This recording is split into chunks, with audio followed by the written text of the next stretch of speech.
Hello, everybody, and welcome back to my channel. This is Generation X Nation. Thank you for following me. Thank you for listening to me. I ask you to do one thing and one thing only. Leave a comment, even if it says, wow, thank you, great job, nasty job, whatever comment, just leave a comment and give me a like. Hit that thumbs up button. It don't take that long. That helps my videos get through the algorithm. I done put out a lot of videos. My shorts do really good. Just so you know, you click on that short tab and you'll see my shorts do really good. My videos, depending on where I'm at, not so good because the system has to push those videos out to people. I'm not a big YouTuber like a lot of people. I do this just off the cut. I try to figure it out on my own. I haven't paid for no streaming service. I haven't paid for any assistance because I'm really not trying to make a lot of money off of YouTube. I'm just trying to get to my 500 subscribers so I can be YouTube official. So thank you to anybody who has left a comment or a like, and I do try to get back to you. Again, welcome to all my new subscribers. Share my channel. Like everybody else. I appreciate y'all. Thank you, and God bless y'all for taking a chance on just listening to what I have to say.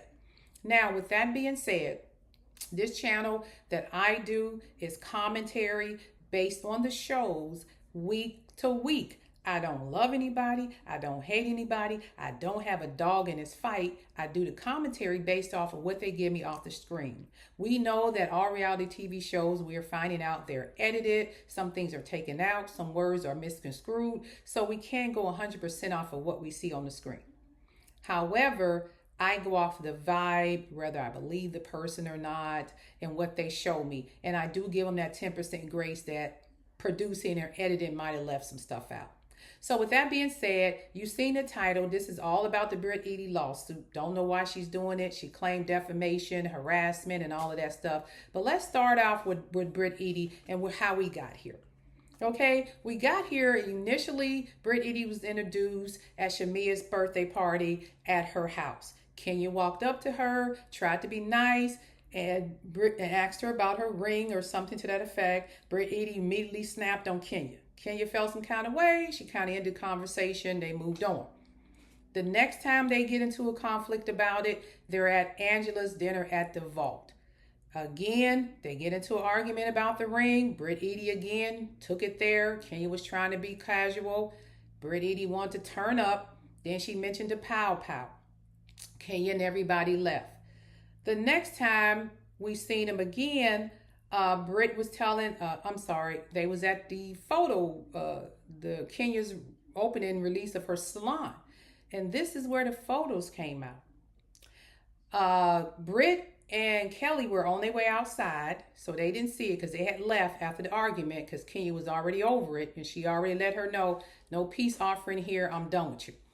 The rest of the ladies seen the photos, everything cut off, and that was it. Now, the next time around, we see Brit. She's apologizing to her husband. She's telling her mom about mistakes her and her best friend made when they was young, and they took some photos. She said she tried to clean it off the internet. She said she was a webcam girl. And then she said these photos were affecting her insurance business. It's affecting her license, right? Then Brittany came to the brunch that Kelly threw. And then she started bringing up Kenya again because people said they had reached out to Kenya to see how she was doing. Brittany got upset about that. And then it was announced that Kenya was released from the show. Kenya did do a somewhat of a public apology about the incident. Now, here's my issue. Brit, you suing Bravo for $20 million for defamation and harassment. Then you put out another tweet that said it was not you in those pictures. But that's odd because you told your husband you made some mistakes when you was young. You told your mom you made some mistakes when you was young. You told the viewing audience that you and a friend of yours, when y'all were young, did some webcamming for a couple of days. I don't know if it was for extra money or whatever. And then you also said that you scrubbed the internet of all those photos and you don't know how she got them. That doesn't sound like it wasn't you in those photos. Now, we had Drew still there, we had Portia there, and we had Cynthia, I know for sure. I can't remember off the top of my head if Angela was still in the house. But they were present at the event, and they all saw the photos. And nobody has came forth and said it wasn't Brit Eady.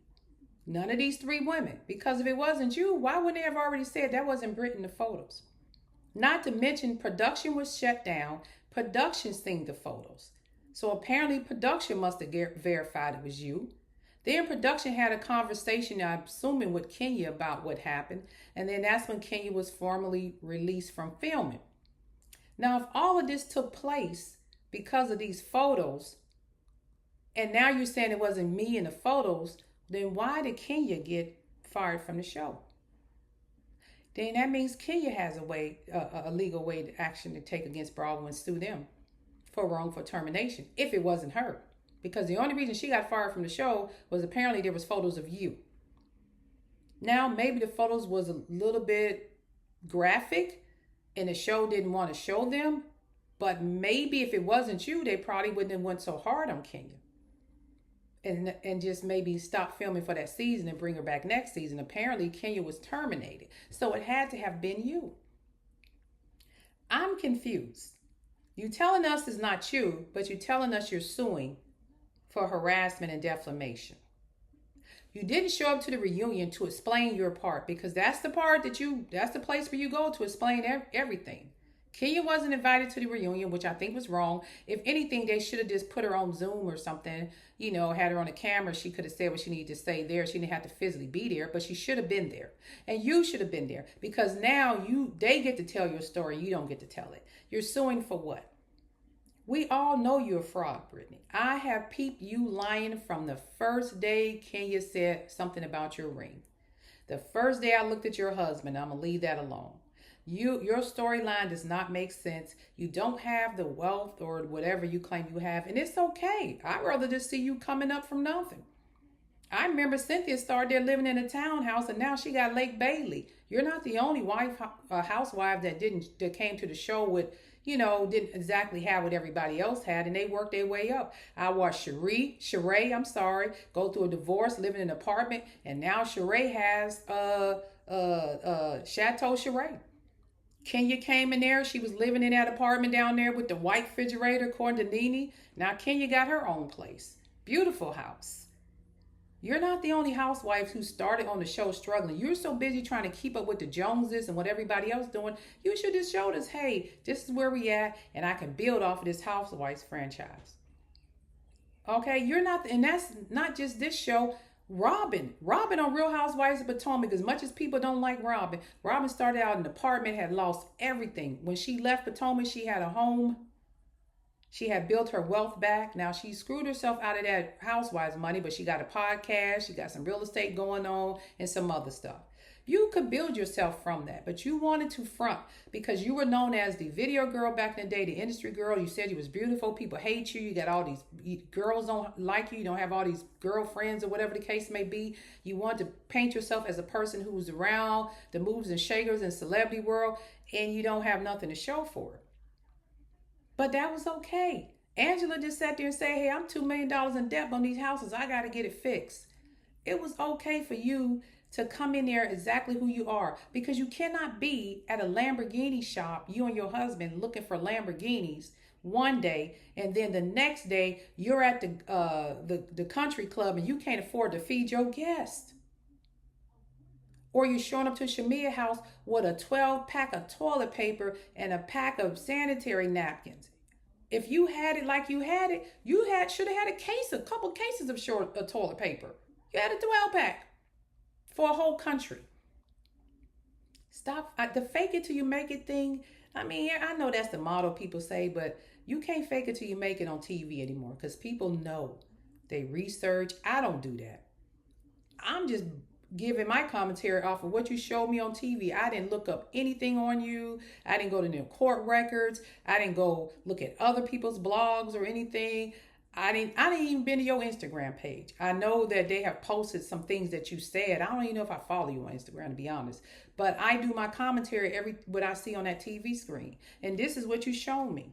You showed up to that lady house with a 12-pack of toilet paper, but you was at the Lamborghini shop. You couldn't feed your guests at your event, but you was at the Lamborghini shop. You said in one breath, I'm waiting on my insurance license to get recertified. But then in another breath, you said, I'm under investigation. Then you turned around and said it wasn't, you said that you and your friends did some webcams and you thought you scrubbed the internet all those photos. Now you suing and you wrote a post that said it wasn't me in the photos. So if it wasn't you in the photos, why did Kenya get fired? And if it wasn't her, Bravo, bring Kenya back. And that's all I have to say. This is Generation X Nation. I appreciate, again, everybody who follows me, likes, share my video, tell a friend, to tell a friend, to tell a friend. Get to my channel, people. I'm doing this. I'm telling you, I am getting better and better at it. You are going to love it. I know I don't do Love and Marriage Huntsville like I used to, and you guys like that particular show because that's what I started doing, to be honest. A lot of Love and Marriage Huntsville, and everybody liked that. But Love and Marriage Huntsville is a toxic generation.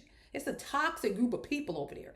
And when it comes back on, I may watch it and see what it gives me and start doing commentary again because I actually love the show.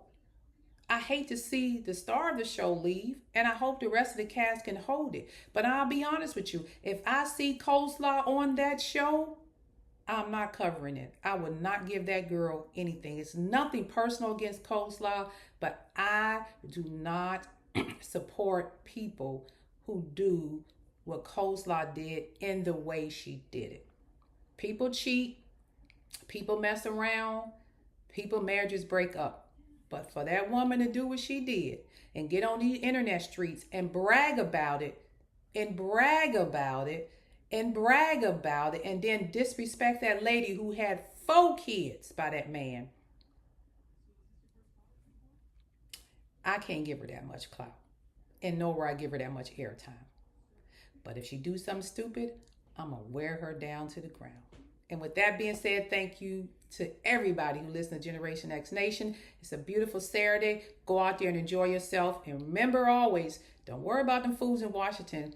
God got you. He'll take care of that. Peace, and I'm out.